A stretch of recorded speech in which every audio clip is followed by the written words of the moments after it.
Three things you should know about me. I've got bad knees, crippling depression, and a wicked pollen allergy. So when I asked my girlfriend to go hike the top of a grass-covered island, she feared the worst. Like my mother always said, I can't do anything right.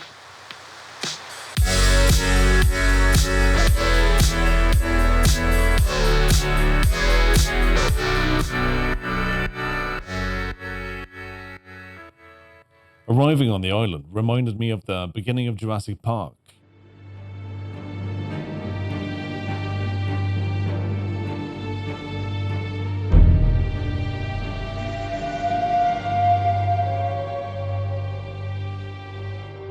Just with less dinosaurs and more sheep. So 10 times more terrifying. Normally I'd mic myself up for a trip like this, but DJI has yet to ship their new mic, so here we are. I attached the GoPro to Kiri. She is, after all, the creative one of the family, but she much prefers sniffing grass over being on camera or caring what she shoots with my camera.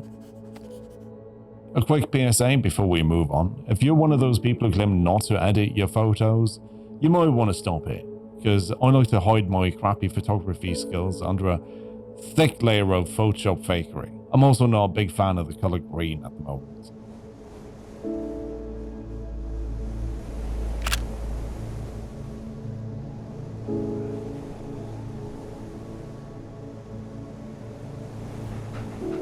It was at this point my girlfriend realised that I mostly brought her for her dog wrangling skills. This island, like a fair bit of southern Norway, is somewhat hollow, thanks to the Germans. Fortified islands were all the rage in the 40s, apparently. The deeper we got on the island, the more dangerous the trail got. There were sheep feces scattered all around, but more on that later.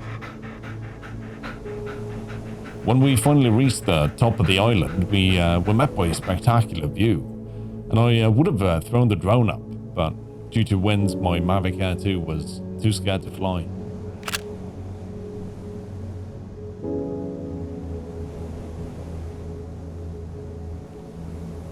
After exhausting all other options to get the dogs to sit still so I could get a proper shot, I handed my girlfriend a fistful of dog treats and asked her to do her favourite thing.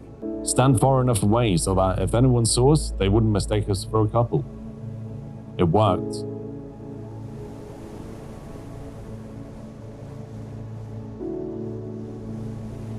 Not only was this island littered with shit, it was also covered by trench entrances hidden by nature. The Germans were at it again.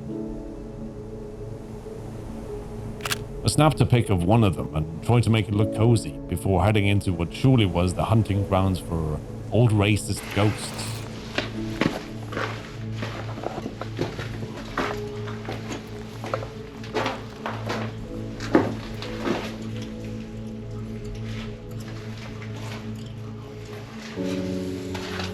I didn't stay long.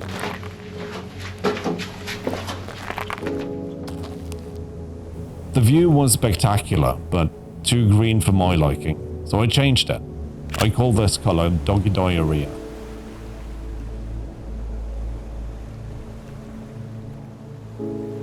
I had to do this shot twice, because the first time, the island-dwelling Nazi neighbouring shit-flinging sheep got me in my white chucks.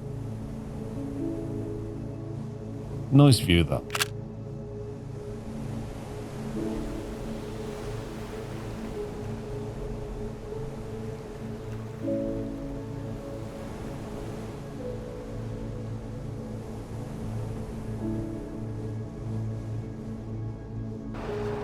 The narcissist in me unzips every time he sees this. I, on the other hand, do the same.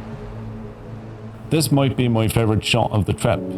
Again, I use doggy diarrhea, and if anyone's interested, the hex code is 492519. You're welcome. As we were preparing to move to the next peak on the island, the dog handler I brought forgot her handle for a second, and Kiri, or Scatgirl22 as she's now known, found a wet, stinking pile of excrement to roll around in. It was a fresh one. The handler and I are now faced with the fact that we have a 2.5-hour drive home, and a dog whose fur is saturated with fecal matter decided to end the trip early, so as the stench wouldn't dissipate. The last picture on the island was this. But even Scatgirl22 thought that this was too much diarrhea to handle, so we left the tree.